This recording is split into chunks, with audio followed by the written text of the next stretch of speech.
What's going on, Dolphins? It is your boy Dillon, and I am back today for day 2 of training camp. Got some developments and some news to talk about. Obviously, also, there is some, information coming out from, media and stuff. Obviously, they were at practice again. They had some availability, and so, I'll give you some of the highlights and stuff from today's training camp, as well as there were some interviews conducted yesterday, and I think maybe 1 or 2 today as well. So look for those at the end of the video, player interviews that you can check out. So let's go ahead and get right into it. First thing first, as I had told you yesterday, reported yesterday, that the Dolphins had brought in wide receiver Allen Hurns, to work out or whatever, interview, whatever they did. And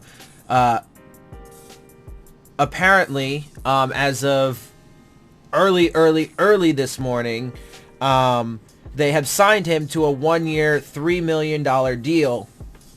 And so they made that official. So first of all,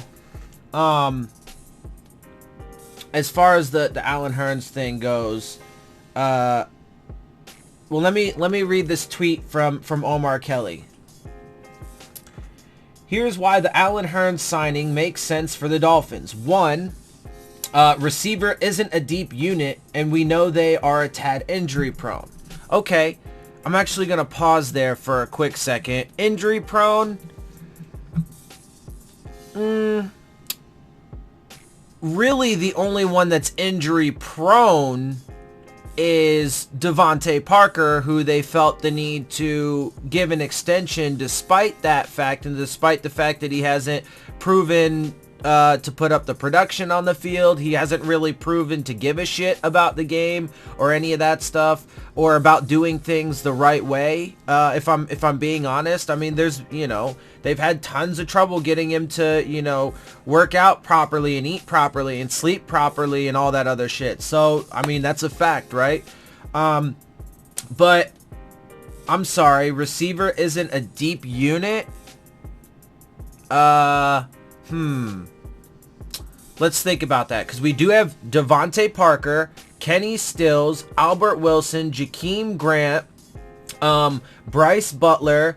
There's the 5, starting guys, the 5, up front guys at the, whatever. Then now you have Allen Hurns, and then you have, a bunch of other guys as well. Like, who do we still have? Isaiah Ford, I believe, is still there, although he may have actually gotten put on,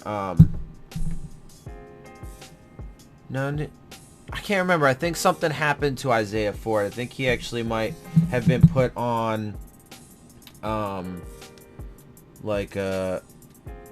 some kind of list or something. Anyway, or he may have even been released. Anyway, we have Saeed Blacknall. He's a wide receiver. Bryce Butler, like I mentioned. I'm looking at the roster right now to make sure I get this right, because I can't remember if Isaiah Ford is still here. Oh yeah, Isaiah Ford. Okay, so he's still on the roster, it looks like. Jakeem Grant, I mentioned. Let's see. Reese Horn, I forgot about him. There's another one. Allen Hurns now. Trenton Irwin, who's already been there. So hold on. So you have, so let's see. We'll go through. Saeed Blacknall, 1. Bryce Butler, 2. Let's see. Where am I? Isaiah Ford, that's 3. Jakeem Grant, 4. Reese Horn, 5. And I'm going to leave Allen Hurns out for right now. Trenton Irwin makes 6. Devontae Parker, 7. Let's see, who else do we got here? Kenny Stills, number 8. It's the 8th wide receiver. Preston Williams, 9, who's doing a lot of really good things in camp so far, and is, been showing up Devontae Parker apparently a lot. Albert Wilson, 10. So that's 10 wide receivers before you even get to Allen Hurns. So now we have an 11th wide receiver on the roster when you have all those other guys. What do you mean it's not a deep position? That is just false. We have 10 dudes. Excuse me.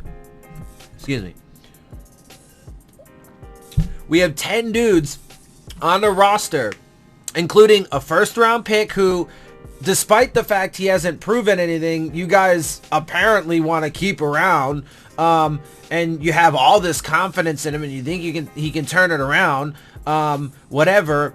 But then you have K. Stills, Jakeem Grant, Albert Wilson, Bryce Butler, all guys that should have, major playing time, are going to be your starters, and so on and so forth. And then you have Preston Williams, a young guy who's coming up. And then you have all those other young guys that are, fresh out of college and stuff. Reese Horn, Trenton Irwin, Isaiah Ford, who's been around for a couple years. You have all these guys. You have enough to have a starting lineup, solid and good quality backups, and keep, one or two guys on the practice squad, which Allen Hurns is not eligible for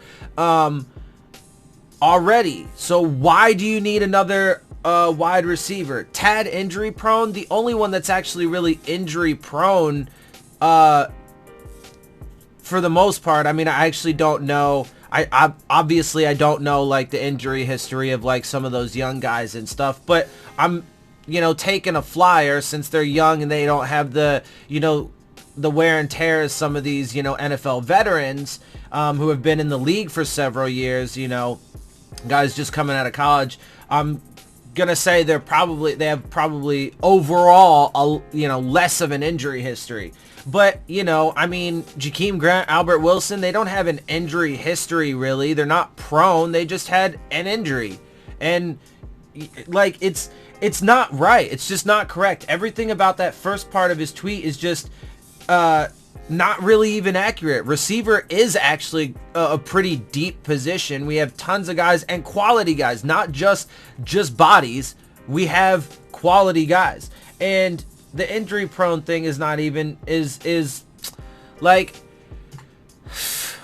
I mean, people will make a case that just because a dude has had an injury, like after Ryan Tannehill's knee injury, which was super unfortunate, it's just, the way that the game goes, nothing you can control, what have you, but it was like his only injury, and then somehow all of a sudden he's injury prone because he's had one injury in his entire career.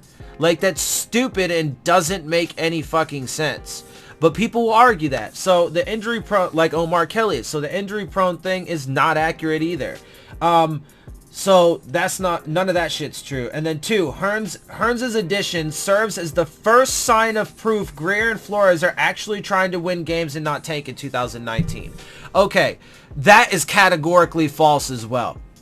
The reason why is, first of all, if that is the case, then he's saying that everything that they've done up to this point hasn't shown any kind of sign that they're trying to actually win this upcoming season. Okay, well, so that means you don't think that, the guard in the 3rd round we got in the draft, or Christian Wilkins, or anything that we did in the draft, anything we did, which I actually agree with. I agree with that point. I don't think that they did do anything that is going to make them anywhere near competitive in 2019, but I don't think that's true either. Because why? Again, it's a waste. It's a waste. We have plenty of guys. Like, we don't need Allen Hurns, and being real, he's a cast off from elsewhere. So we're just picking up somebody else's. Why? There's always reasons why teams release people, right? So like, just like I was saying yesterday about how we released J-Ron Elliott, the dude that everybody had a fucking hard on for after we got him out of the AAF. Now he's not even on the team. So what do you motherfuckers got to say about that shit now, right? Nothing, because there's nothing to say, right? The proof is there. And so anyway, there is a reason why Alan Hearns got cut from the Cowboys. They gave him, sure, okay, fine. It's only a 1-year deal, but it is $3 million. That is, and now in the greater perspective, sure, $3 million for 1 year is actually like a small amount of money, but why? You don't need it. It's a complete waste. You know what you need? Offensive fucking linemen. You need, your wide receivers aren't going to catch any fucking passes if your fucking quarterback is on his fucking ass all the time. It's not going to happen. This is absolutely ridiculous. Spend the fucking resources on fixing the offensive line, man. Jesus Christ. If anything, no, because to me, Omar Kelly's a fucking fool. But to me, everything that they've done, like, I'm getting to the point, I'm literally getting to the point where I'm starting to feel like they just don't have a plan. The plan is either to tank, which is super foolish and stupid to me, and I will never ever be on board with, or they just don't have a fucking plan and they're just winging it and they're just being like, oh, let's try this, oh, let's try that, oh, hey, you know what, like, just why because you could use oh, well, you know, maybe we need more camp bodies. No, we got plenty of dudes. You can't use the argument that we need a starter. You can't even really use that we need backups, because we have tons of dudes that, anyway, like, and the $3 million, you're paying a dude $3 million. You could have gotten a guard or a center or something, and sure, they're maybe not going to be, you know, the highest quality, but if you're going to go out and get guys right now to put on the roster to just see what happens with, get fucking offensive linemen. Stop taking fucking random people, like all these random ass fucking cornerbacks. We have like 17 defensive backs on the fucking team right now. It's absolutely absurd. It's absurd. Why do we need that fucking many? We don't need this extra wide receiver. We need offensive linemen.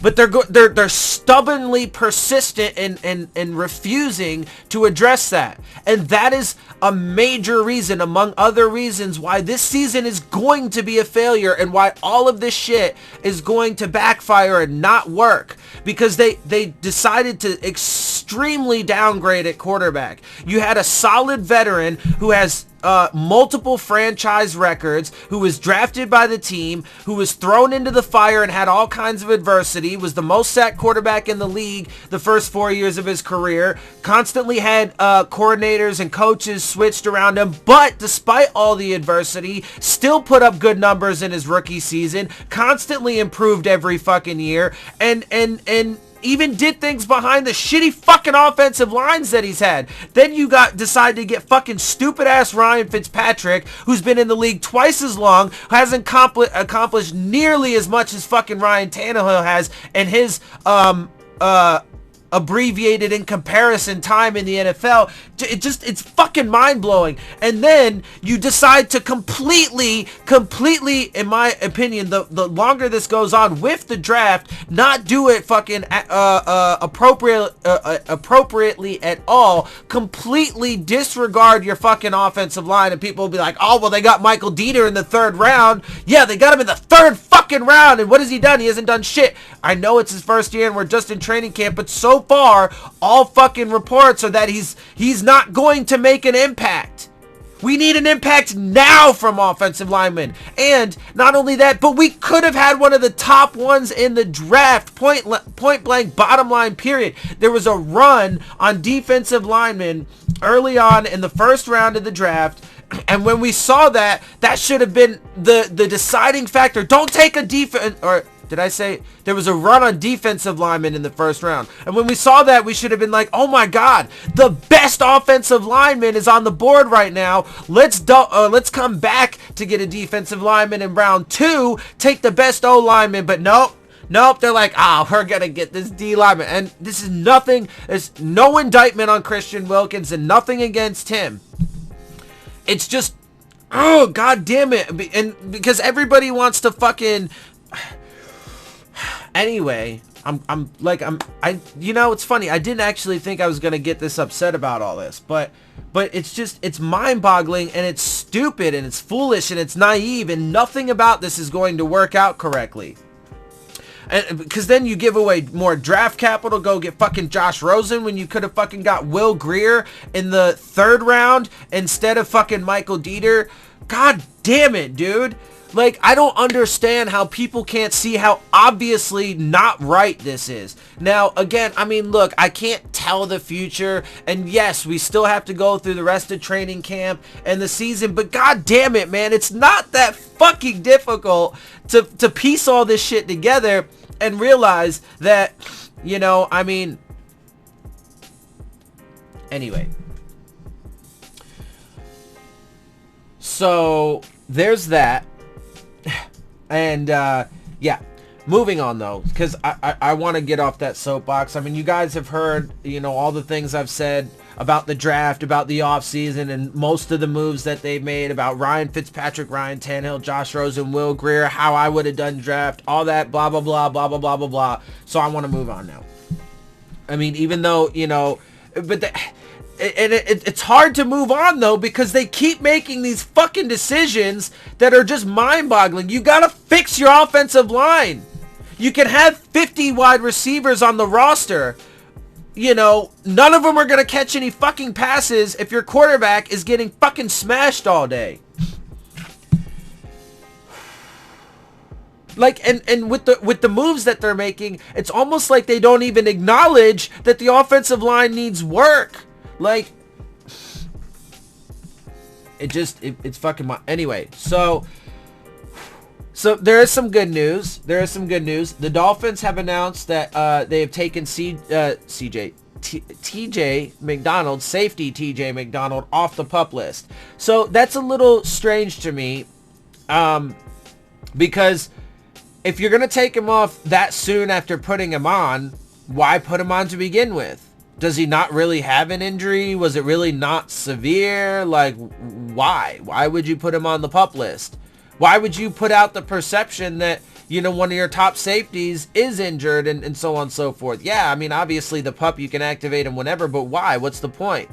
And so, but also, if he does actually have an injury and you thought it was severe enough to put him on PUP list, well, then were you just idiots not able to evaluate and then, you know, put him on PUP list and put out this possible perception that one of your top safeties is hurt?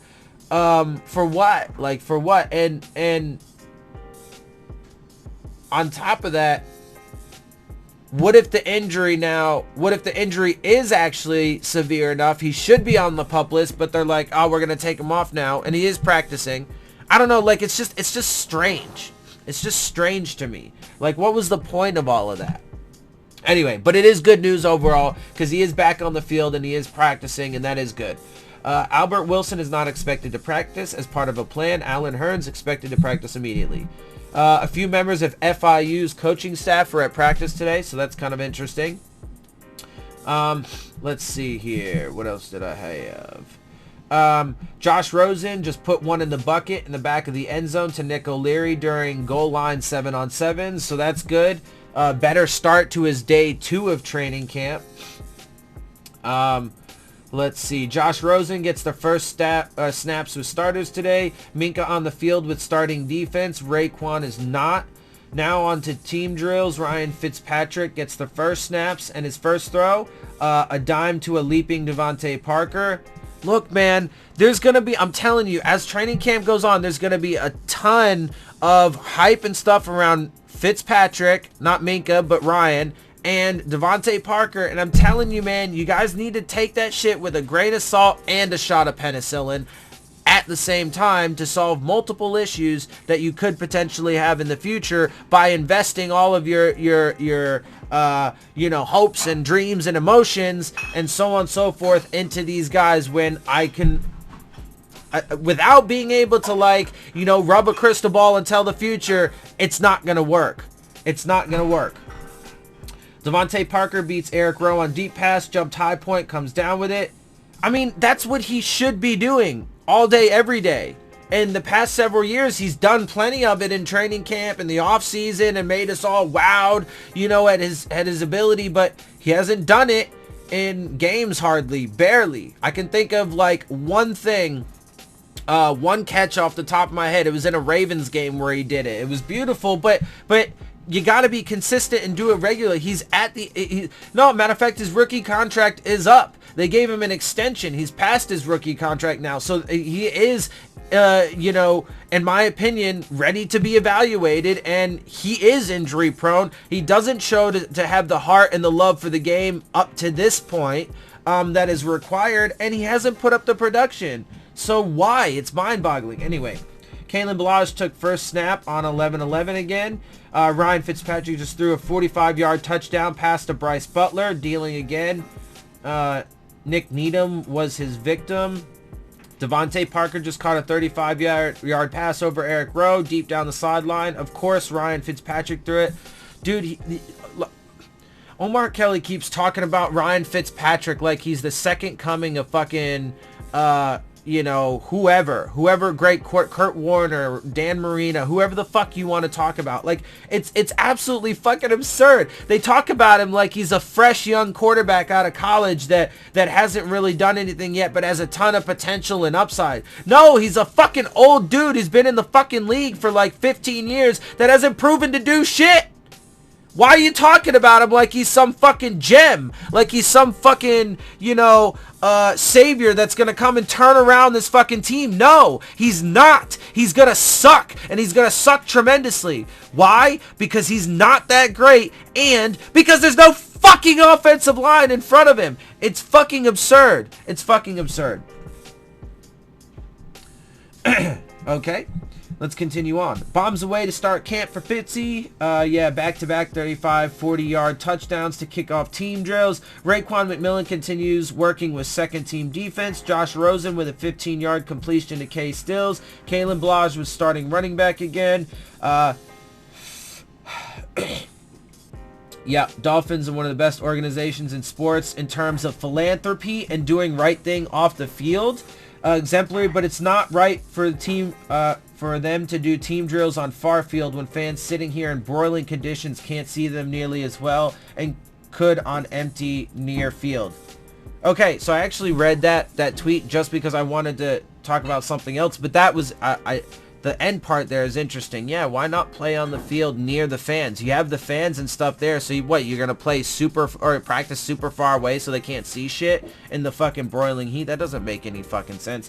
Anyway, but I was gonna say though, and because this goes to one of the things about like Stephen Ross, for example, that I say all the time. He's a wonderful dude. You know, he's on the right side of a lot of like, you know, the civil rights and political issues, you know, that go on in the NFL. Like he was the only owner that said that, you know, owners need to pay for their own stadiums instead of making the city's taxpayers do it.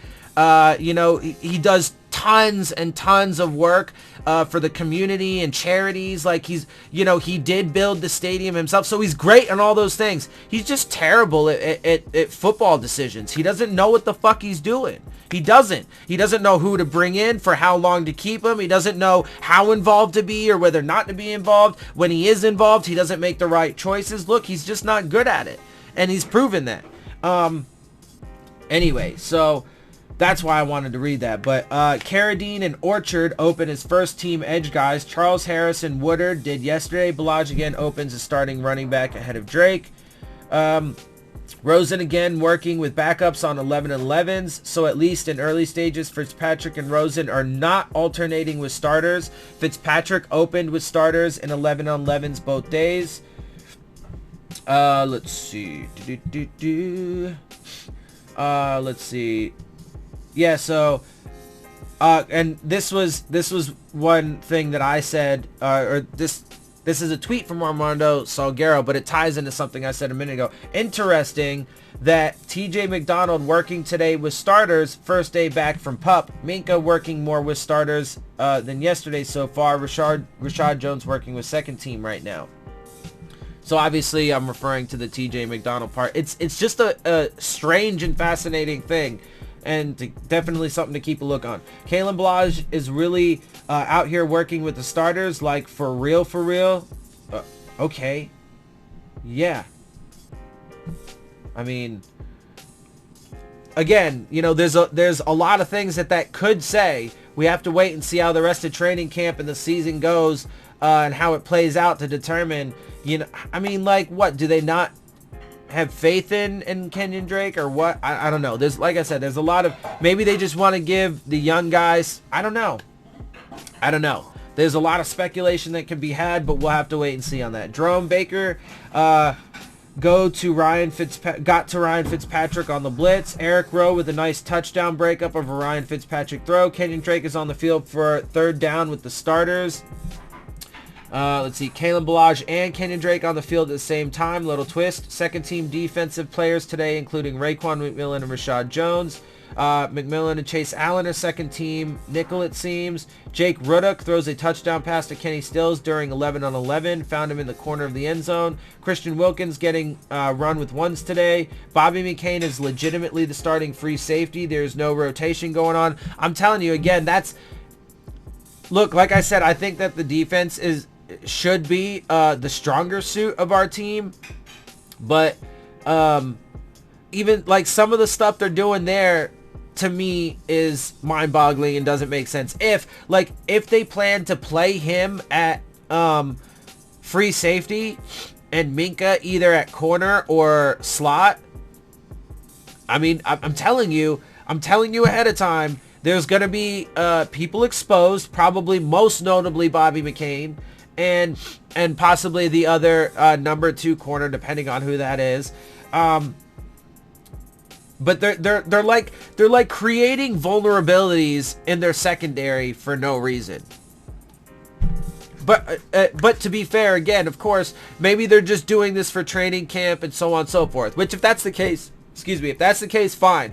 If the season comes around and Xavier Howard is your starting number 1 with, I'm just gonna throw a name out there, Eric Rowe is your number 2. Because he's who I think probably will actually make it to the number 2. But let's say just throw it with Bobby McCain for sure in the slot, Minka Fitzpatrick at free safety, and TJ McDonald and Rashad Jones starting / rotating at strong safety. I mean, because right now with the guys you have and so on and so forth, you need to have McCain, Fitzpatrick, and Howard all in very specific spots, and those other 2 safeties, you know, rotating or starting in that other. Anyway, we'll see. One notable takeaway from first 2 days of Dolphins camp: Kalen Balaj has a real chance to win starting running back job. Brian Flores said he's done a great job this offseason. He's got to run with the ones. Okay, yep, we talked about that. Let's see. Let's see, top performers for Dolphins day 2, according to Omar Kelly. Bryce Butler, deep touchdown catch from Fitzpatrick. Quarterback Eric Rowe, a pair of end zone knockdowns, and TJ McDonald broke up a touchdown pass working as an outside linebacker a bit. Yeah, so that's all I got for you as far as you know, stuff coming out of camp from today, the highlights and the news and stuff like that. Also, as I mentioned, you know, Allen Hurns is now on the team. TJ McDonald is off PUP. So I'm gonna go ahead and send you guys off to the interviews. I'm not sure if there are any more conducted today. I'll check up on that to make sure. But there were some from yesterday. I know Fitzpatrick talked.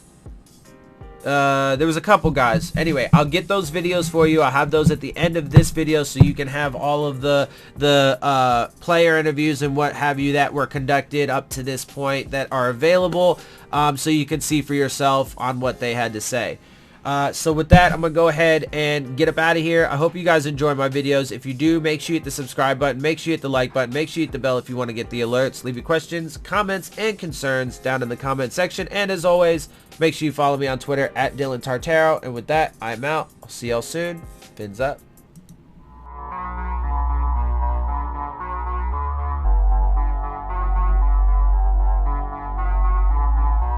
I'm feeling pretty good, but we taking it day by day with whatever they give me. I've been doing pretty good of whatever they throw at me, so I'm just really waiting on the day that we decide that it's time to go. How tough is it to watch them in team drills and not be out there? You did individually. It's kind of tough, but I've been doing it for a long time now. So just standing on the side, man, just trying to learn this playbook, like the back of my hand, just cheering guys on, making sure we there for each other. So when it's time to come, that we'll be pretty tight and be ready to go.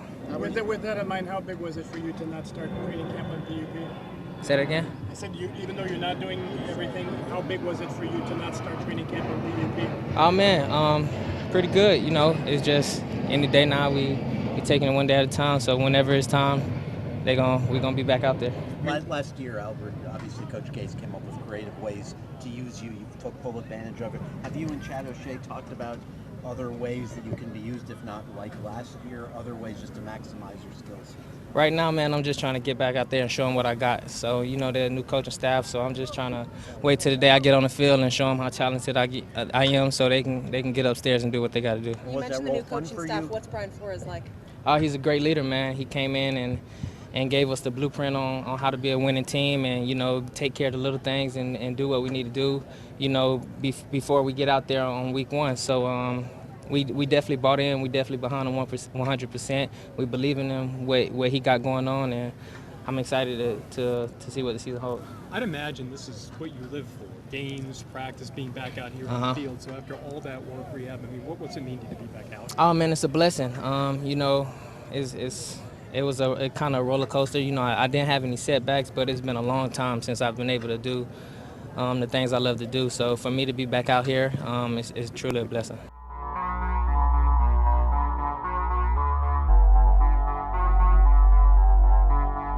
College, and now you get to play for Miami Dolphins. It's always good being back home. It's a blessing, being able to come back. I played here for college, so playing here in a professional, I love to see how that goes. Why you got the biggest fan? Why is Bryce your biggest fan? Yeah, we was in Dallas, so we spent some time. Once you're in a room with a guy, it's kind of like it's your brother. It's bigger than ball, So once I seen him, we reunited. So it was good. Alan, what are your expectations signing with the Dolphins? Especially coming off that injury, my main thing is, just coming here, learn the playbook, and put my head down, go to work. My main thing, once I got released, was find a good opportunity. So I feel like it's a good opportunity here. So my main thing is put my head down, go to work. Alan, how was the last week and a half been like for you? It wasn't bad at all. Once I found out, that we wanted to go separate ways, my main thing was just find my next destination. I wasn't stressed or anything.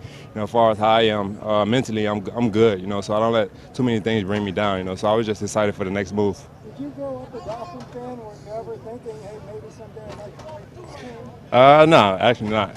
What team did you follow? Atlanta Falcons. I like Michael Vick. Does it feel kind of right to be in Miami on a practice field after your U days? Yeah, it feels good. My first day, I didn't practice, but I did a little bit of individual drills. It felt real good. Just being back in this heat. I always got to get acclimated with that. But I trained down here for a couple of weeks at Bomberitos. So it feels good just being back home. At what point did you competition? Will it be here with Stills and Grant? It'll be a lot of good competition. There's a lot of guys that do a lot of good things. Me coming in. My main thing, I got to learn the playbook. But as far as being on the field, we got a lot of guys, man. And I feel like competition brings out the best in guys, So coming in each and every day, going against those guys and working with those guys, I feel like we'll bring out the best in each other. Alan, how many opportunities did you think you had after you left the Cowboys, and how ideal was the situation to be able to basically come home? Yeah, I feel like it was very ideal, especially coming back. It was still an opportunity of me going back there, but my main thing was just like the best opportunity, just being on the field, be able to make plays and things like that, so I just wanted a fresh start, just come in, learn, like I said, learn the playbook, come out here and make plays, I'm excited to see how that goes, once I'm able to go against the defense, but it feels good to be back home, for real. The Canes kick off their training camp today. What are kind of your thoughts of Manny Diaz in this year? I love him. I feel like he fit the culture. A guy, he's about business, but he also going to let guys have fun. I think that's the Miami culture, when it comes down to when you think about guys from South Florida, from high school, whatever, Little League, there's guys that play with swagger and, just comfortable being them, So I feel like he fit the culture, Guys in the past, it was great coaches, but, someone was like uptight, it don't always fit the Miami culture, So I feel like Manny Diaz will fit that for real. Have you and Bryce had that conversation yet about that 1-7 jersey? Nah, we didn't. We didn't. We didn't.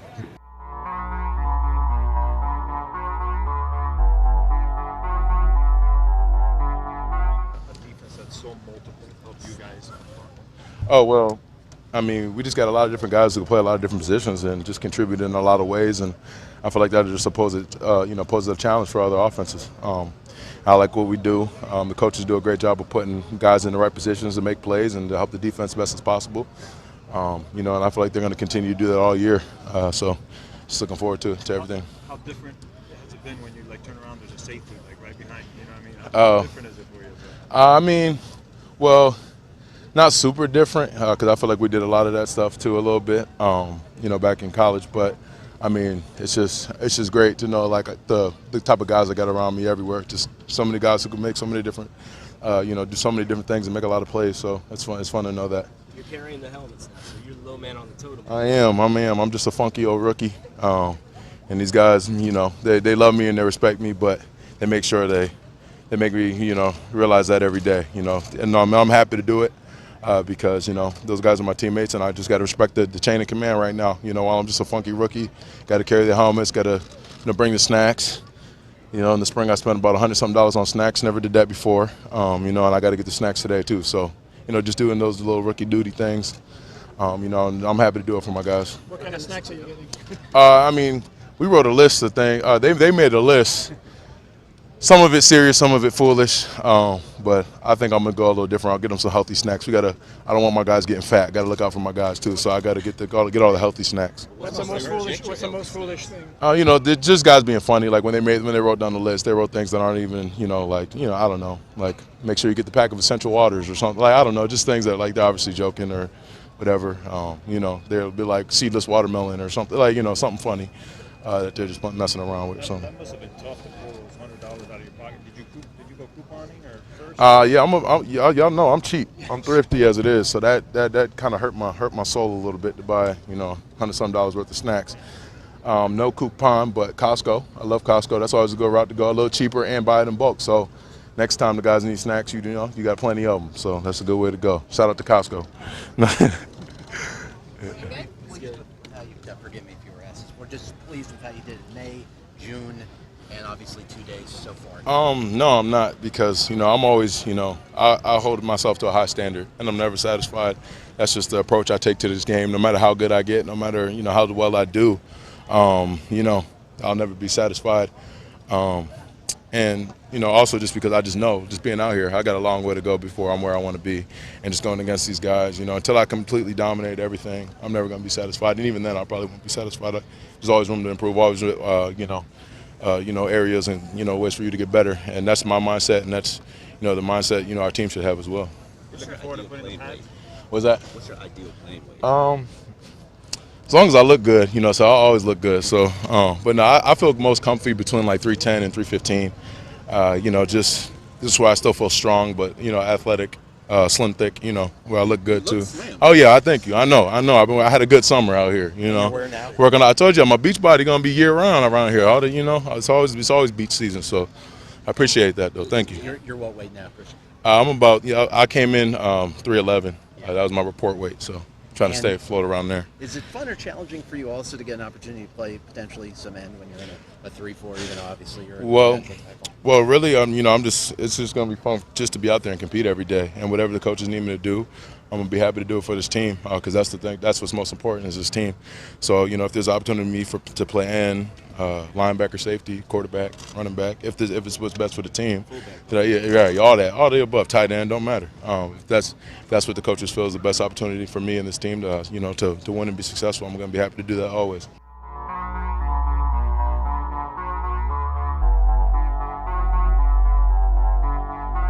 Just the excitement level about being back out here with the guys. Very excited. I was telling my people back home, I'm very excited to get back out here with the boys, grind again, we gonna be tied together, we go shine together, but that's what it's all about, each and every day getting better with the team. Did it feel different? Day one, Coach Flo, high energy guy, so as a player, you have to love that, your coach is gonna give everything you got to give you, so at the end of the day, he's gonna push you to be the best version of you, so as a player, you got to respect that and you got to love that. You've been around him for a little bit of season now, but is it different today? He's going to expect the most out of you. I mean, any coach, any coach I be around, I want him to expect the most out of me, push me to be the best player that I can be. The pass rush is going to be one of the biggest concerns for this year. When you guys hear people from the outside kind of saying things like it's probably one of your biggest visions, what do you say to that? We don't worry about that. Each and every day we come out here, we grind, we do. We listen to Coach Flo, that's our head coach. I listen to Coach Hobby, that's my D-line coach. PG, that's my DC. So, I mean, we don't worry about what outsiders got to say. Each and every day we just improve it. Fifth round pick, you got a lot of snaps in for your first 2 years. Do you have any personal goals this year for maybe an increased workload or just personal? Yeah, I keep my goals to myself, but at the end of the day, it's all about the team, It's all about the team each and every day, building the block, each and every day getting better, stacking positive days. What impresses you most about Christian as a rookie? Very active, very active. Came from a winning culture, Clemson. So I know he's a winner, so he's playing onside me. I know he's a winner. I know anybody that winner, whether it's Phins, whether it's Vincent, whether it's anybody at Dolphins, anybody who playing onside me, I know they're a winner because they're out here playing with us. Appreciate it. Devon, can you talk the rookie Wilkins? What have you seen from him coming into his first year? You remember when you were a rookie. What's the hardest adjustment rookies have to make? Just learning how to play fast, I mean, he played at Clemson, so I mean, he ain't really got to make much adjustment. That's a winning system. He played at Clemson, he know how to win, he know how to play. So, I expect the most out of him, playing onside me, like I say, whether it's him, whether it's Spence, anybody in the game, at that moment, I expect the most out of them. Coach Flo expect the most out of them. What did the coach say to the team before today's first day? Get better. At the end of the day, it's all about coming out here and getting better. I mean, it's first day is hot. I mean, everybody's rusty. So nobody's going to come out here and win a Super Bowl today. Stack each and every day. Stack days. And you get better. That's about it. What does it feel any different for you as a player having Flores as a head coach this year? He's going to expect the most out of you, and I love that as a player. Each player should love Coach Flo because he's going to expect the most out of you. He's going to push you to your limits. He's going to get the best version out of you. He's not going to let you lack. He's not going to let you be lazy. So as a player, you have to love that. As a defensive lineman, your head coach has a little bit more eyes. Oh, he's coming down each and every day, come down there, watch the drills, So, it's no slacking over there because, Coach Flo is there each and every day watching the drills, watching the D-line, and we get in the room, get in the meet, he's putting it on the board, so there's no slacking, take the drills, take it in drills and then take it to team period. He says during practice he walks around and when a guy needs to get yelled at, he yells, and when a guy needs a shoulder, he gives him a shoulder. Have you seen But it's that? positive criticism. He's not negative nobody. It's all positive, If you can't take positive criticism, then you don't need to be out here. It's all positive criticism, things you need to get better on. It's not, dogging nobody, ragging nobody. It's all positive criticism. Is that... You gotta love that. I mean, you said at LSU, with Coach O. I mean, each and every day, he's getting on me, But it's all positive. Nothing to get down on yourself. At the end of the day, you gotta be emotionally, mentally, and physically. You gotta be ready to play football. One of the criticisms of your unit, maybe no star power, no proven playmaker. What do you like about your group, and what do you see? I love my guys. We come to work each and every day. That's all I can say. Don't worry about what the outside say. Each and every day we come here and we go to work. At the end of the day, it's all about the team. It's not about one player. It's all about 11 on the field at one time. Does the team embrace the underdog role this year? Because a lot of people are saying... Who said we're underdog? A lot of critics. I mean, each and every day we come out here and get better. Like I said, I don't try to read when nobody says. Each and every day we come out here and get better. Listen to Coach Flo. I listen to PG, my DC, and listen to Coach Howard, my D-line coach. So we don't worry about nobody say. Each and every day we come out here and stack chips. Where's the sacks going to come from? Oh man, that's the question you got to ask Coach Flo. Coach Flo, he put the best guys on the field. And then at the end of the day, I got a lot of respect for him. What he did at New England. So at the end of the day, you got to ask Coach Flo that. That's a question for him. That's a great question though.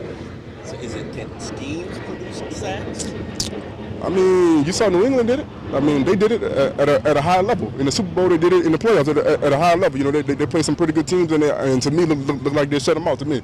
So at the end of the day, it's each and every day buying into what they say. Like I say, it's not one person; it's 11 people at one time. But here's my question to you. Talk to me. They're usually playing with a lead in New England. So defenses are pin the ears back and go after the quarterback. So that's a little bit easier. Now, when you're not playing with a lead, does that work? Does that mentality that schemes and blitz and get pressure, does that work? At the end of the day, it's a defense. If they don't score points, they don't win. So if it's a defense, you got to keep them off the board. You got to keep them off the board. Hey, that's a good question. But if it's a defense, my job is to keep the opposite team off the board. Whether that's a field goal, whether it's a touchdown, keep them off the board.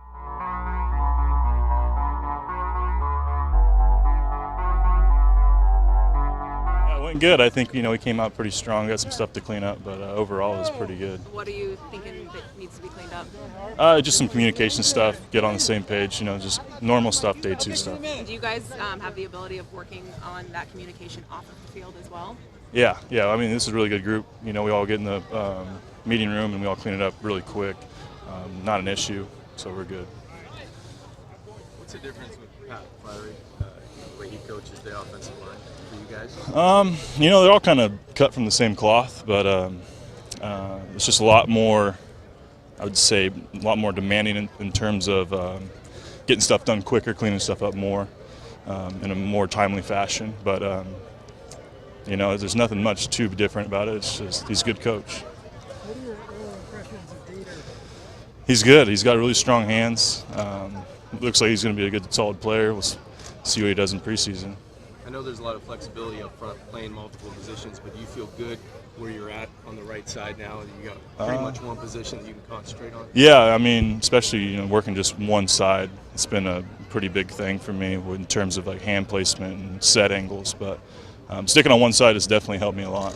What's it like for you guys to have that versatility to be able to play the positions? I mean, if you don't, then you're not going to have a job, So having versatility at multiple positions, even if you are starting, then it's really, really good for your quality in the league. Jesse, we know you came in undrafted rookie, a third year now. How have you seen your game evolve? And you've been all over the place too. Yeah, I don't know. It's slowly coming together. I think I'm playing faster and more confident in my hands and my playability. But see what we do this year. It seems like you've always had confidence, maybe though, in your size and your strength. Yeah, I definitely relied on that a lot starting out. Was my size and strength. Now I just got to work on my pad level and base, and get all that comes together. Then it'll be a good time. I feel like we ask this question every year, but the first game's 2 weeks away. You guys still have to gel as a line. What's the key to that? How do you do that with the game so close? I think this camp's structured in a way you can spend a lot of time together and get everything cleaned up, and be on the same page, and it's just comes naturally that way. What have you seen from Laramie? He was joking that he's a veteran on this team. He said how he's trying to be more vocal. How have you seen him? He's been good. Yeah, he has been more vocal. Laramie's kind of like the quiet guy when I've been here, but now he's speaking up. He's taking command of this line as well, and it's been great. What is it like for you, relatively few short years, to come from undrafted to knowing, this is your spot? It's kind of been a blur. It happened kind of fast. I mean, looking back, it's like that, but during the process, it wasn't. But it's been good.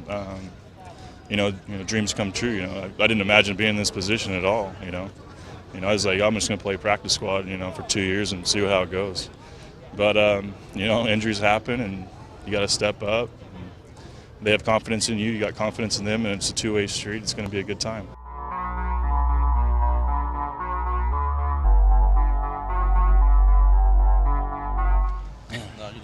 Dillon, what are your expectations for 2019? Win football games, a whole bunch of them. How about individual? We win football games, a whole bunch of them. Everybody's gonna have the individual stats they want. So How do you do that? just got to continue to be disciplined, learn, grow as a team, just mature as a team. And I think that we have to just come together and play for each other. You and Kenyon obviously are both going to play a lot, but was it meaningful to you to open with the first group today? I'm not worried about it. I think at the end of the day, that like I said, if we're a winning football team, both of us are going to be able to make a whole bunch of plays and get a lot of individual stats. So. Have you done anything with your body this offseason? I mean, you've already always been pretty sculpted. Have you done anything as far as weight or anything like that? Just continue to work every day. Work on polishing all the little skills that I already have and creating new ones. So just trying to get better in every aspect as a player. And the one priority area, I know everything, but was there one particular priority area where you want to Not necessarily. It's a little bit everything. I think if you focus on one thing, then you lack in other things. So. Does hearing that this team is not going to do well fuel you personally? I really don't care. I really don't even listen to anything outside of these walls and in this field. So I think that we're pretty excited about this season, and I think that's what matters most. Jalen, what did you learn about yourself last year or about the game that you're spinning forward for this year? I mean, nothing I didn't already know. I think I believe in myself. I think that that's important as a player, is to believe in yourself and believe in what you can do, on the field. So I think that just continuing to, like I said, just grow as a player overall is important to my growth. You miss Frank, man? Oh yeah. We talk on the phone like every day though, so it's like he's here anyway. What are some things that you learned from him in the last year and even still now? I think just his routine, the way he takes care of his body, kind of his mindset going into every practice and every game. He's just real professional. So I think that's something I've definitely tried to adopt. Do you have that pregame routine still down pat? Oh yeah, for sure. Is that Yeah. something you're probably going to do on your Oh yeah, every time. Okay, what was the coach's message to you guys before practice camp started today? Just kind of what I said. We're getting focused on getting better every day, step by step. And I think that we know that we're not going to be perfect every single day, but as long as we're working towards that, by the time this 4, 5, 6 weeks is up and we're ready for our first game of the season, I think that we'll be pretty close. Kalen, you have a new head coach this year, obviously, Brian Flores. What has changed? What feels different? It's two different coaches. They have two different mindsets. They go about things differently. I think that Coach Flores is a great fit for here in Miami, and just bringing that discipline down here and making sure that we're focused on the right things and headed in the right direction. So love Coach Flores, and hopefully we'll continue to just improve. What have you seen from Ryan Fitzpatrick that's impressed you or you've taken from a leader like a veteran like that? Oh, everything.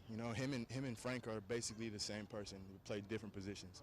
Just the way that they go about the game, I think their smarts, how witty they are, the things that they know, the experience that they have, I think it plays a big role in how successful they are. What have you seen from the young puppy, Josh Rosen? I've been playing against Josh since I was at Arizona State. So I've seen him play. I know what he's capable of doing, his arm, his mentality. He's a winner. He wants to win. So, I think that he's continuing to put himself in a better position every day to play.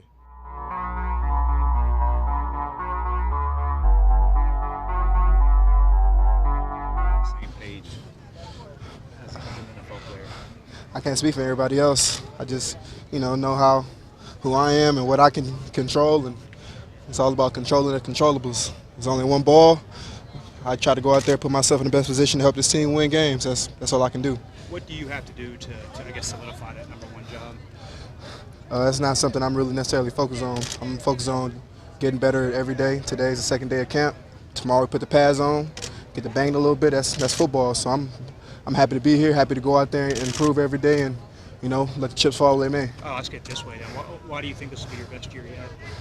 I got a great routine, taking everything one day at a time because, I wake up every day excited to be here. Every day is not promised, and I just feel like it's important to kind of make sure as you're taking in your routine, you're improving. Of course you're going to make mistakes, but try not to make the same mistakes twice and, become a better individual and player every day. Did you change up your offseason at all this year, or did it the same as years past? I actually kind of cut 5 pounds in fat coming into this training camp. Wanted to be more lean, have a lot more conditioning, so I could be available on the field as much as possible in terms of not winded. As long the best ability is availability. You hear so much about multiple defense, what you guys are doing on defense, but how multiple can you guys be on offense, and do you see different roles for different guys at different times? Oh, that's up for Coach Flores to decide. My main goal is to understand what I got to control, what I can do. Help the guys in my room for sure because with me being in my 4th season, the longest tenured running back on this team, I'm looked at to be a leader, and every day that's what I'm trying to accomplish. How did you lose it back then? Just my diet and just being strict with myself, having a better routine. So, cutting out the fast foods, having fish, lean chicken, eating a lot of vegetables, alternatives to like pork and red meat. So, turkey bacon, turkey meats, salmon patties. I guess we're sponsored by Publix. Publix got great salmon patties if you don't know. So I always go there and, cook my own salmon patties in my skillet every night. Obviously it's a little different now with camp, but, they have great food here too. What food did you miss the most? On your own, or did someone recommend you do it? It's a lifestyle. I'm getting older. I'm obviously still young, but it's never too early to start, changing your life for the better in terms of, how you kind of approach every day. And I looked at Frank last year, and he kind of gave me a lot of wisdom in terms of his ability to, be in a very grounded position at running back and, still be able to go out there and do the things that he do every day. And, it's how he, eats, how he treats his body, the things he does on and off the field. So that's something I wanted to implement into my career. Are you starting to feel the difference? No, for sure. I feel like I have a lot of energy waking up in the morning. throughout the day. Sustainability in terms of my energy, conditioning wise, and then also I might be leaner, but muscle weighs more than fat. So when you shed that fat weight, build the muscle back up. You keep the strength. What food or drink have you missed the most? I'm a big sweet person, Yeah. but when you have a goal in mind, it's not too hard to cut stuff off that is going to hinder your ability. So it's not really anything specific that I miss. Cookies and cream, ice cream. I love ice cream. So if I had to name one. Kenny, you getting used to?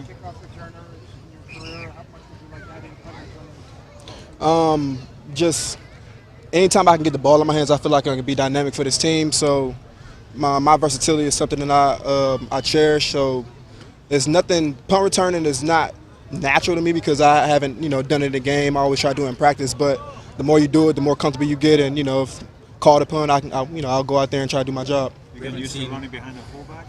Oh yeah. I always tell him roll tide every day.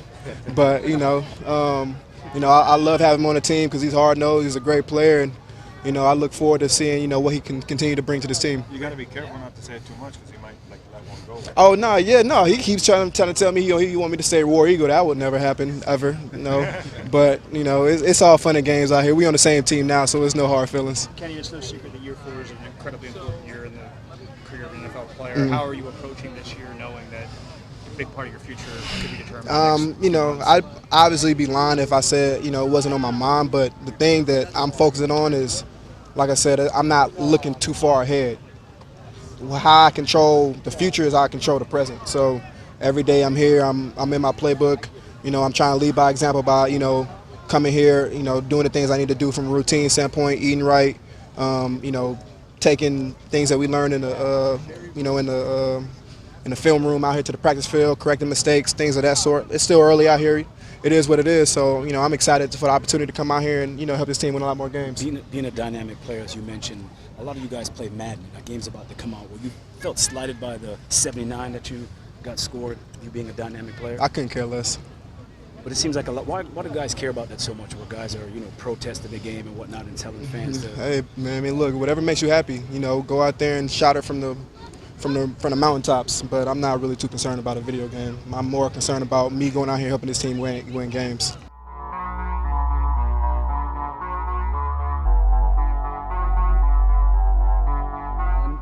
Out there with this new regime.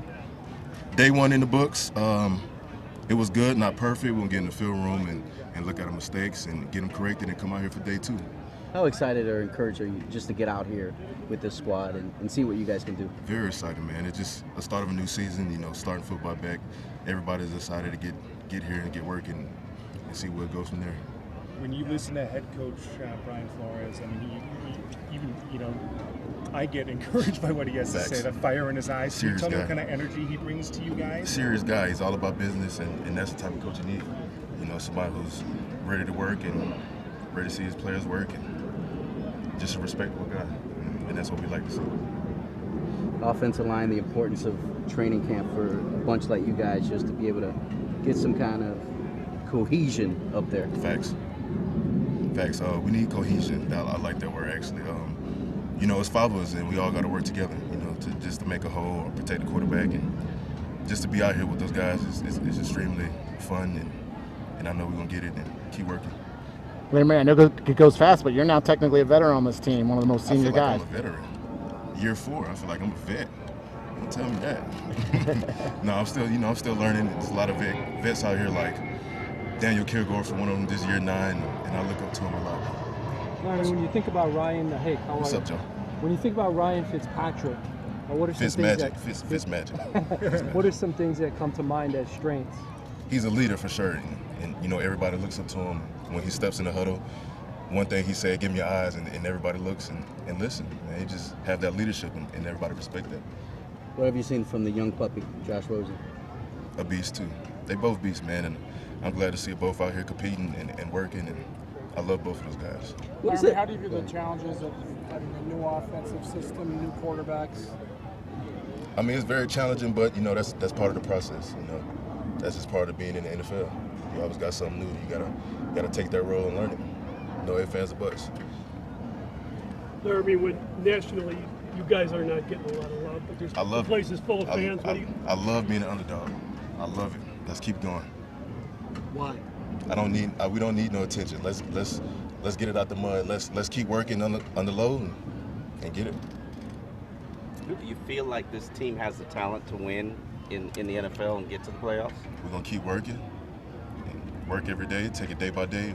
We'll see.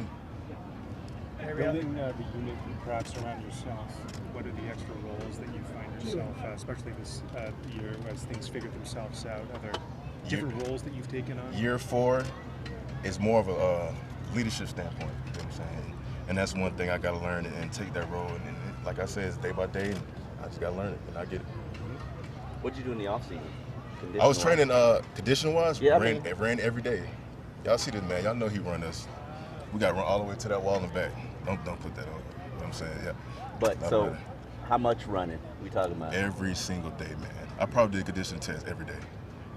Had to. You feel like you're in the best shape of your life right now? I won't say the best shape of my life, but I feel like this shape. And he made sure of that for sure. Definitely. Larry, we saw in the offseason that Xavier got his, and at some point it's going to be your turn. Is that at all something that's been talked about with you and your agent and all that? That's not a concern for me right now. You know, I'm just trying to be the best I can be, help the team any way I can, and just keep it going day by day, man. For X, it was important for him to be the highest paid corner ever. Do you have those kind of goals as a left tackle? Day by day, man. We'll see. I'm going to let my actions talk. More generally, how would you feel about spending many years with the Dolphins organization? I would love that. I would love to be one organization for the rest of my career. Why is that? That's just a goal for everybody. Nobody wants to be. Stability. Yeah. All this running you've done, you've gotten faster. I hope so. We'll see.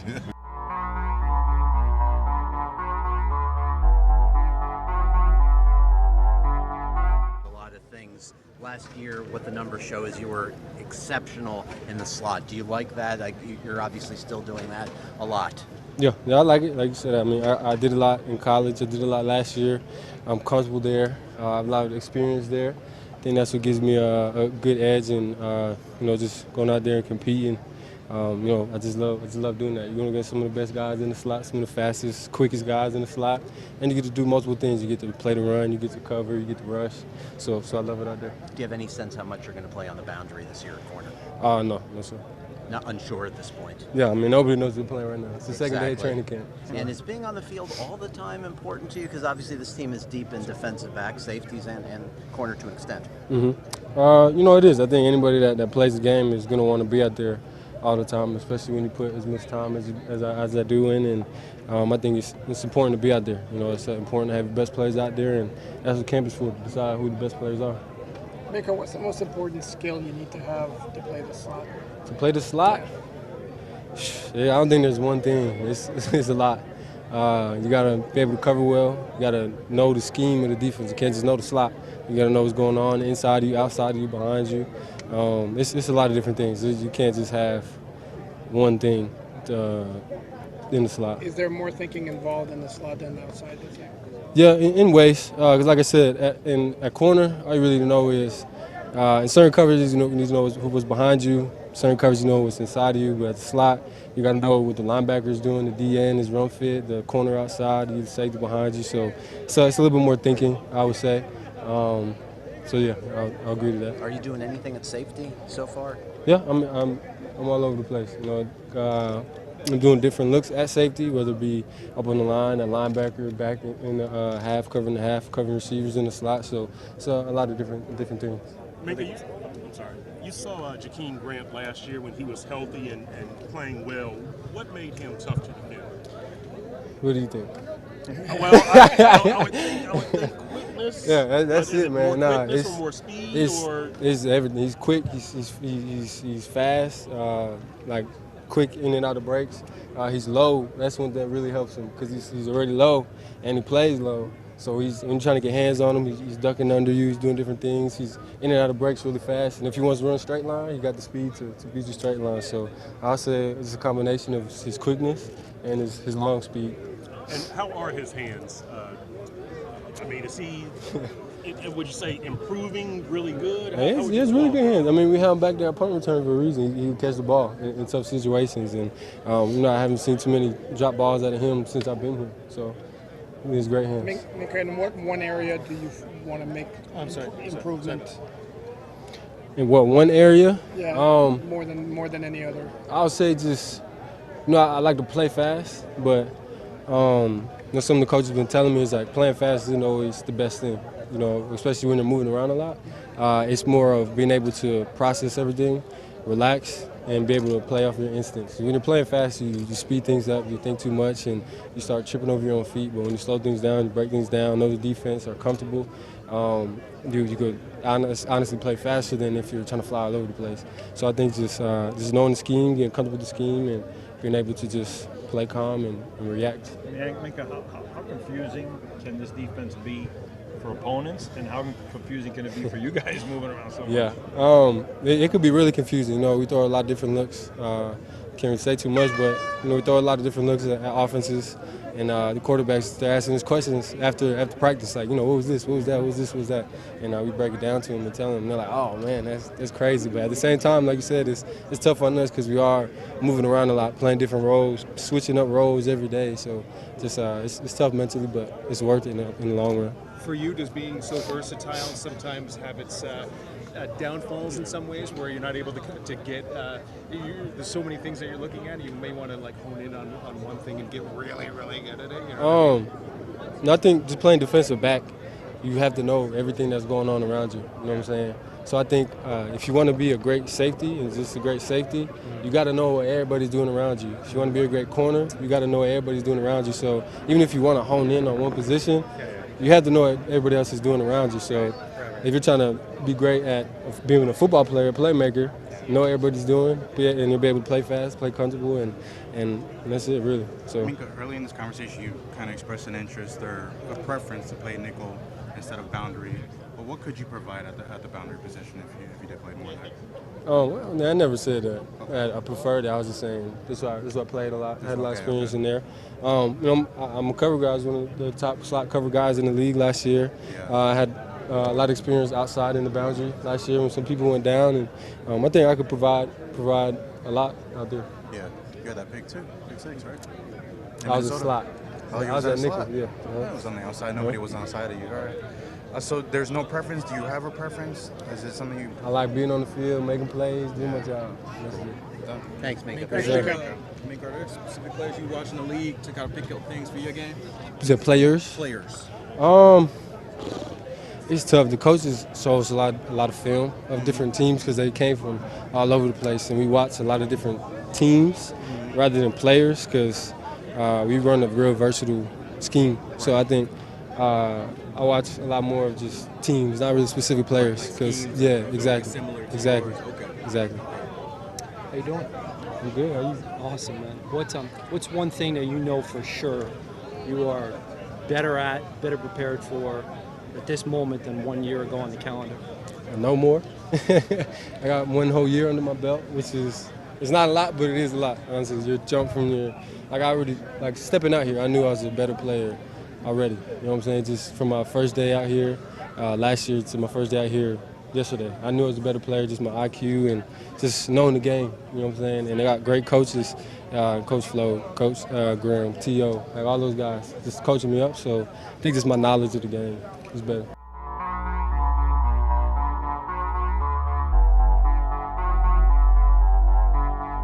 Bobby McCain has that would make him well suited to safety as he makes that adjustment? Safety is a defensive back. You know, he's versatile. He can play the slot. He can cover. Show his range back there. This is his first time back there, so he's a piece that in our room that's going to be able to help us. So.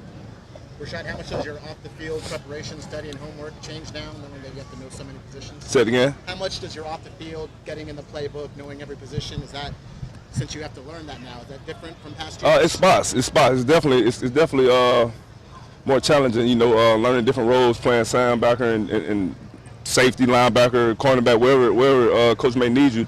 It's definitely challenging, but like I said, it should be fun and interesting. You know, to fill those roles. How do you feel playing that same linebacker position after playing safety? I feel good, man. Whatever it takes to help this team win a football game, that's what I'm here to do. You know what I mean? That's what I've been here doing for the last 9 years. And you mentioned learning cornerback. Have you actually played some there? I mean, I can play a little cornerback if need be, but you know, I'm more of a safety. But you know, But not this offseason yet. Not yet. Do you guys listen to the critics, the underdog stuff? Playing it. You embrace the underdog role this year? Most definitely, man. We all in this thing together. We know what we're working for in the locker room. All the outside noise, we tune it out, put our head down, and continue to grind. What was the message from Coach Flores before you guys came out there to the team? As far as when he spoke to the team, what did he say to you guys? just continue to work. Put our head down. It's going to be a long and mentally and physically count. Just continue to put your head down and grind, basically. You've had a lot of different coaches throughout your career here. What stands out differently, with Flores? He's a straightforward guy. He's about business. He tell it how it is. Tell you when you're doing it right, when you're doing it wrong. And he comes from the winning program, so he knows what it looked like.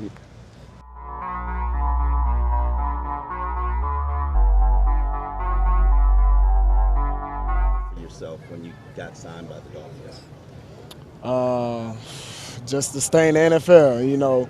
It's not just signing with the Dolphins. It's just the opportunity to be in the NFL. But I'm glad that I came here. I'm glad that they picked me up, and it's Miami. It was my thought was to not be distracted out here and just focus in and try to be the best linebacker. How difficult was it to get this opportunity? It was hard mentally.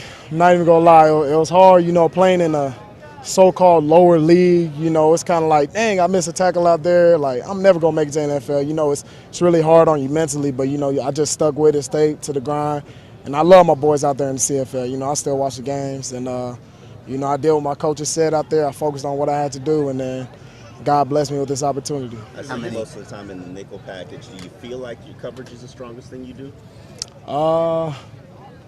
Well, in college, I felt like I was a better run player than a coverage player, but then when I went to the CFL, I started learning more about route concepts and playing into space. So I'd say now that I'm a better coverage linebacker than run. There's a lot of CFL players that make it. One of the more famous ones is Cam Wake. Did you guys follow that stuff up there when you played in the CFL, or how much do you know about what he did here?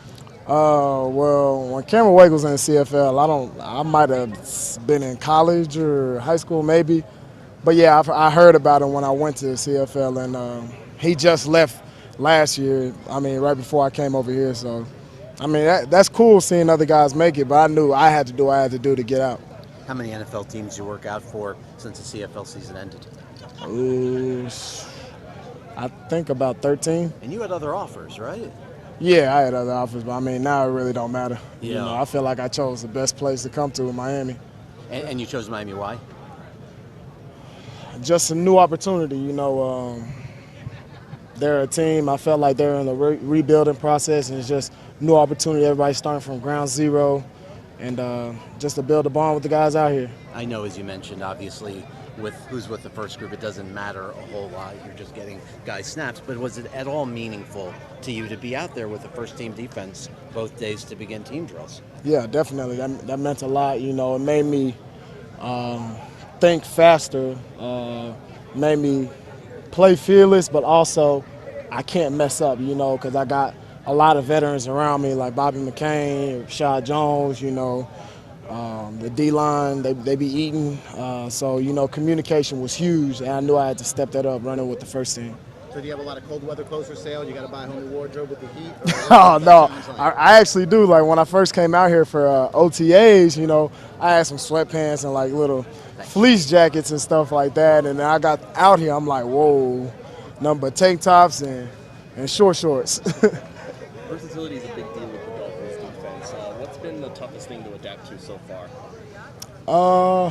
I would say we run multiple styles of defense, so it's probably just playing on the edge more. You got to learn to really use your hands, and it's first contact, being on that line of scrimmage. It's quick contact, and I'm used to being off the ball, so mixing it up, being off the ball and on the ball, that's probably the biggest shock I had.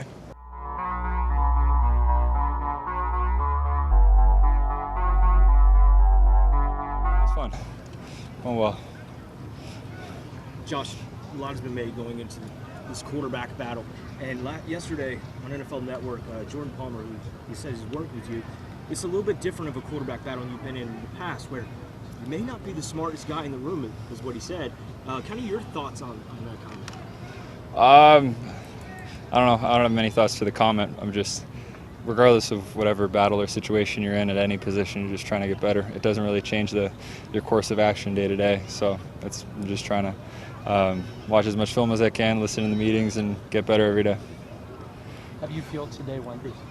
Sorry? How do you feel today, Wendy? I thought I had a slow start, but finished pretty strong. I think it's just kind of about getting used to everything, teammates, offense, situations, all that. So I think I'm as long as tomorrow is better than today, I think it'll be good. Josh, you had a chance to get together with the receivers before camp, or just the first time you've been in a while? Yeah, there are a couple guys out on the West Coast with me. I went back home in LA to spend my off season. There's a couple of guys out there that I threw with. I presume Kenny was one of them. Yeah. How different is the first day of training camp as opposed to the whole off season you've been around Coach Flo? Sorry? How different is it the first day being around Coach Flo as opposed to the off season? I think he's the same guy. I think that's what's awesome about Coach is you're going to get the same guy every day. He's reliable and he's got high expectations, and I think it's our job as players to try and fulfill those every day. I know you see a guy like Albert Wilson in the off season. He's rehabbing stuff, and now he's finally out here. What do you see from him? He's explosive. We got a lot of really awesome playmakers on offense, and it's going to be fun to be able to just throw something short to him and watch him make us look good. How does losing Jim Caldwell on the day-to-day kind of affect your learning and how you grow as a QB? It's tough. He's an unbelievable coach. He helped me a lot throughout OTAs, sort of ease the learning curve or smooth out the learning curve a little bit, just wishing him the best and hope everything's okay with him.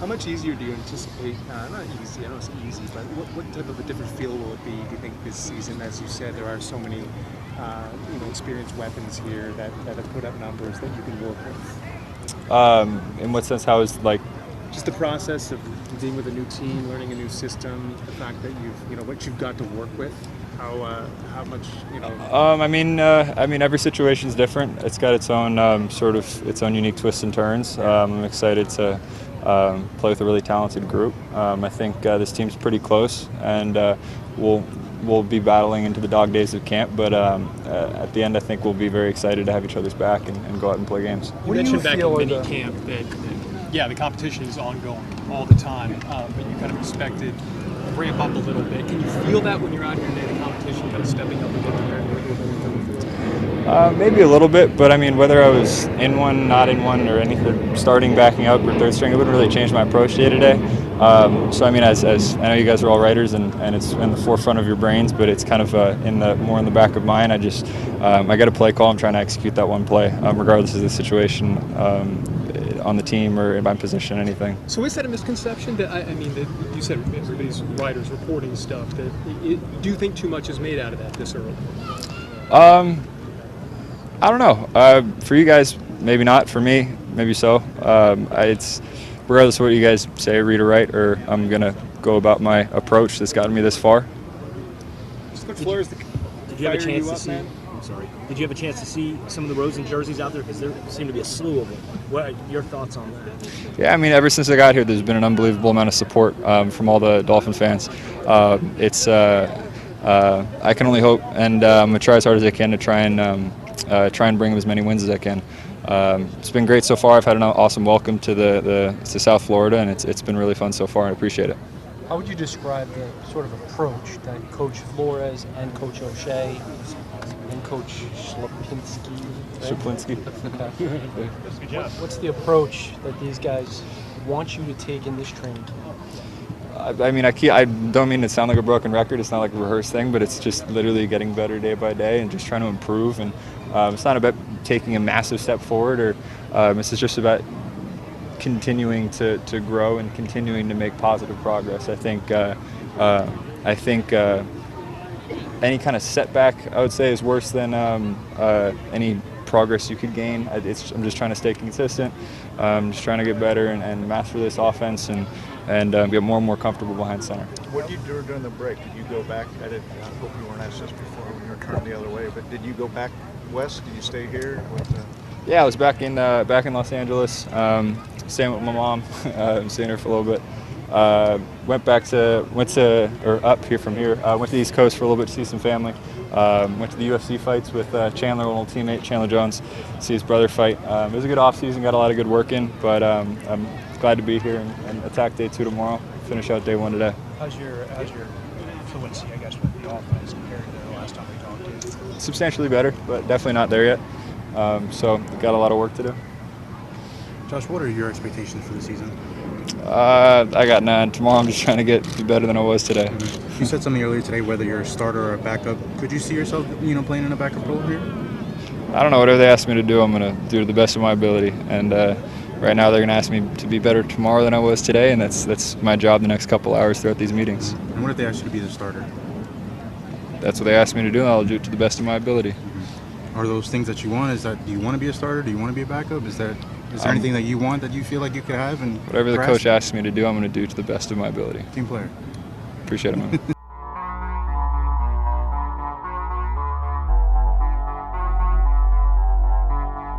This team is going to have a fairly low win total this year. Do you think that home field advantage is an asset for you guys that people aren't really taking into account?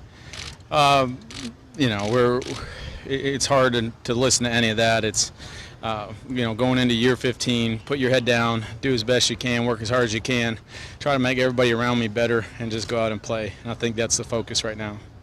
Are there times when the heat makes you reconsider the beard? No, it's just part of me, so I don't even remember what it's like without it, kind of. But I think it's going to be hot no matter what. So. Have you had a moment where you're like 15? Damn, that's a long time. Yeah, I mean it's a long time, but whenever I'm feeling old, I just look over at Denny, and I think, well, he's 40, so it makes me feel young again. How does Coach Flores motivate this team? He tends to motivate us when we hear him speak. He's got fire in his eyes. What's it like for you guys? I think he's got a great demeanor. I think he's very genuine when he talks, and so the message that he is trying to bring or get across always does get across, because it's coming from a good place and it's coming from the right place. So I've really enjoyed getting to know him a little bit and his coaching style, and obviously we haven't played in a real game yet, but he's got the attention, command, and respect of the team right now, and that's really important and a hard thing to do so early, as a coach. Ryan, how are you approaching this competition training camp? Just trying to be the best version of me that I can be. I mean, that really is it. There's so many things that I've just continued to get better at in my game, and so knowing who I am as a player and working on my deficiencies. Communication is something that I try to pride myself on, so just the communication with the guys, making sure we're on the same page. We had a couple lapses today that hopefully will get cleaned up, and you move forward. But especially down in the red area, you only have so many chances, and so you got to take advantage of all of them, and you got to be on the same page with the guys. You had some fans over there wearing the number 29, the other Fitzpatrick. How do you turn those into 14s? Well, I also saw some 14s with Landry on the back, so one of them had tape on it. But no, I'm probably going to buy my kids some 29 jerseys too. So I'm a big fan of Minka, and the better he plays, the better it is for all of us. So. How do you guys do you embrace the underdog role this year? How do you go about it this season, or do you not pay attention? I don't even think about it that way. I think about how am I going to put myself in a position to make this team better, and that's really all it is. Ryan, have you had a chance to work with some of these guys for the last few years? No, since we broke here, I've just been in Arizona, a couple other small family vacations, but just getting that last family time in and then coming out and getting to work. What do you think Kalen Ballage brings to the offense when he's back there for you? Well, I think he was very impressive to me in the offseason, just in terms of work ethic.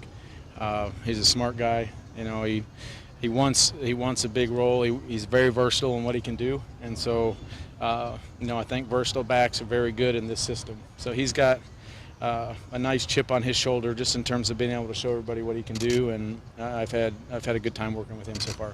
Ryan, when you signed here, you said that the open starting job was one of the big reasons why you wanted to come here.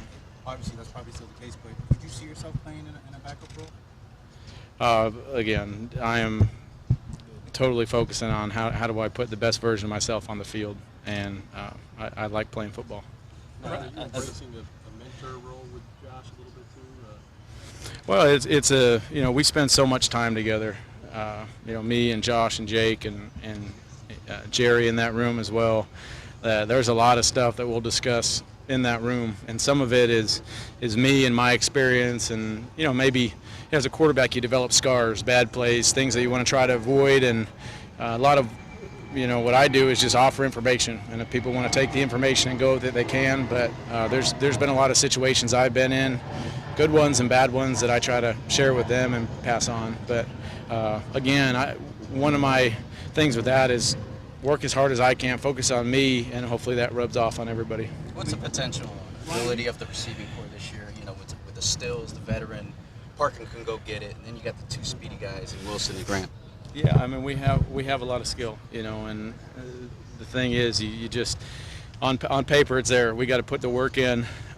We got to have those discussions, the communication. We got to get on the same page. We got to get everybody up to speed, and those aren't easy things. That's going to be a process throughout training camp and even throughout the season. But I'm really excited about the group of guys we have. Ryan, you haven't won the job yet, but the opportunities you had with the first team, what have they meant to you? I hate just giving the same answer, but man, I enjoy being out here playing football and try to take advantage of every rep I get, and I know in this league it's hard to come by opportunities, and you do the best you can to take advantage of each one that you get. Ryan, you face this secondary obviously all the time. Are there 2 or 3 things that you think that they do especially well? The Dolphins secondary. Dolphins secondary. Personnel-wise, there's a few guys, but the scheme is a lot different. I mean, the scheme is, a scheme they hadn't done in the past. So we're going at it here. I would say, they've been good. The biggest thing, they make us better. They're very competitive back there. I think we're very competitive as a wide receiver and tight end group, and we're going to make each other better and have some good battles out here. Ryan, Laramie Tunsil was telling us he's starting to feel like a real veteran going into his 4th season, Yeah. which probably doesn't impress you too much. But what have been your early impressions of him and the kind of role he can have both on and off the field? Yeah, I love him. He's just such a steady guy. He really is. That's important to have. And, I've appreciated getting to know him a little bit, and we'll just continue to, get to know each other on and off the field. But he's the guy that gives me confidence. When I look in that huddle and I see him, I've got a lot of confidence. Does that deep voice give him extra gravitas? Sometimes, yeah, sometimes. How difficult was the loss of Jimmy Caldwell in the quarterback? He was a guy that I didn't really know. I obviously knew a lot about, but didn't really know him heading into this gig, and I gained so much respect for him in the short time that we had spent together, just in terms of coach and the knowledge, but as a man, the steadiness, the calm demeanor, the character every day that he conducted himself with. Don't have more respect for. There aren't many people that I respect more than that man, and so it was tough to hear that he wasn't going to be in our room every day, but he's got such a commanding presence that I feel like his presence will still be felt in the building, however much time he spends here or not. Moving forward, I guess Chad and Jerry will split up some of the duties that Jim will have. How do you guys kind of move just forward without him? Well, you'll have to talk to Coach about the role that he'll still take and all that. But in terms of the day-to-day, it's a little bit different not having him as a presence in our room every day. But just like when somebody gets injured during the year, it's kind of a it's almost heartless to say, but it's a next man up mentality, and you just got to keep moving forward. And I know he would, do the same with a quarterback injury or whatever it was. So we just got to keep moving forward, and we obviously are keeping him in our thoughts as well. Ryan, it's often said that quarterbacks and wide receivers build a rapport with each other. Who would you say has been your favorite target so far since you've been here? You know what? My favorite part has been that I've got a lot of guys that I like throwing to. So. It's going to be nice in the fact that the ball is going to get spread around a lot. We try to take advantage of matchups, and we feel like we have the right guys to do it on our side. Got a little bit made, I guess, with big names, whether it's last year or Cincinnati, what's your favorite? You know, I don't mind. Yeah, I don't mind the nice ones. You know, when I was in Buffalo, Amish rifle creeped up a little bit. That one was funny, but you know, I don't mind it. You know, because there's a lot of bad stuff that people call me too. So I'll take anything I can get. Alright guys, so you've reached the end of my video, you've reached the end of the interviews, and I hope you guys enjoy my video. If you do, make sure you hit the subscribe button, make sure you hit the like button, make sure you hit the bell if you want to get the alerts. Leave your questions, comments, and concerns down in the comment section, and as always, make sure you follow me on Twitter at Dillon Tartaro. And with that, I am out. I'll see y'all soon. Fins up.